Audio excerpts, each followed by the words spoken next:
I thought in the early days we just needed a team that could get through a huge volume of work. I've always believed this race is about getting the big things right.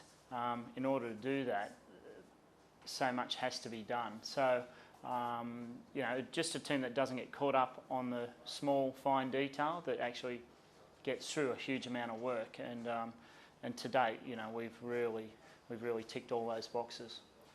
Like, this is such a tough race to avoid going with experience. You know, like, it'd be foolish not to go down that road. Now with 3 under 30s, that kind of can bring in a level of inexperience. Having said that, 2 of our under 30s have already done the race before. So I think experience, but you get the experienced guys, but we've also got that level of experience with a high degree of fitness and motivation. So it's a really nice balance. Yeah, my 4th Volvo. As a kid, I never imagined sitting here now into my 4th round the world race. To be honest with you, ocean racing was never a childhood dream. It certainly progressed that way after my first Volvo. So you do certain races, I guess, certain things in your life that you do, and you go like, this is something I want to chase, and chase very hard. So you know, like. And those experiences mainly happened in the first race for me, that I guess has guided me to continue with the Volvo Ocean Race. I guess it's kind of a big call. You know, I thought that when I started in my first race, and it's kind of like maybe brave, maybe foolish to make a call like that so long ago. Sorry, could you say what the call is, because they're not going to hear Okay, yeah. You know, during my first race, I certainly said to myself, I guess people close to me, that this was something that I wanted to do, to skipper a project in the Volvo Ocean Race. And maybe brave, maybe foolish to make those kind of statements, but I'm really pleased with being able to get to this point.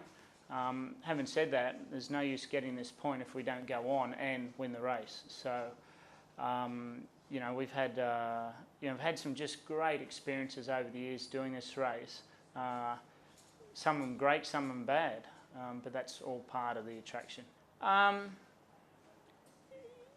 Well, this being my 4th race, I feel you know, well trained for it. It's you know, I'd be more nervous if, say for instance, I had say remained Olympic sailing and then came in fresh at it. This has been a slow progression up the ladder. So I'm comfortable with the role. Yeah, well, you know, we have one of our design specs when we first started with the project was to have a boat that was manageable to sail. The whole trick about these is we have crews that are motivated to push these boats extremely hard in all conditions. So then the trick is being able to have a boat that will behave itself, that we can go and do our job. So we've got some appendages in different places. We've got a nicely balanced sail program and steering system. So all that combined, you know, with a good hull shape, we feel we've got a boat that lets the driver know quite quickly when there's a wrong trim setup or wrong daggerboard heights. It's a very interactive boat. Stu Bannatyne's co-skipper on board.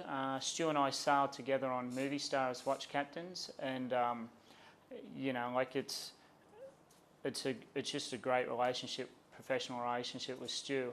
You know, we've got tremendous respect for one another, and you know, like the sort of thing that, you know, we've never had a disagreement, like, and we work things out tactically very nicely. It's just a pleasure sailing with him. The guy's got so much experience and level-headedness. It's good.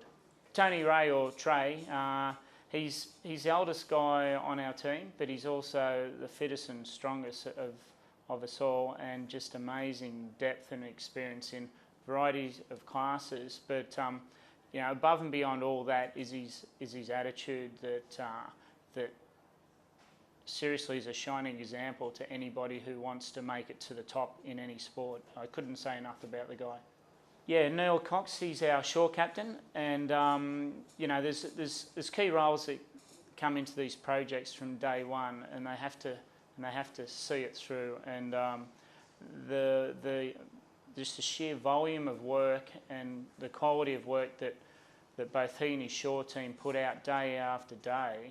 You know, the sailing team, we just get to sit back and actually watch these guys go. Like, we haven't missed one single deadline, one single hour of sailing because of just a fantastic shore team.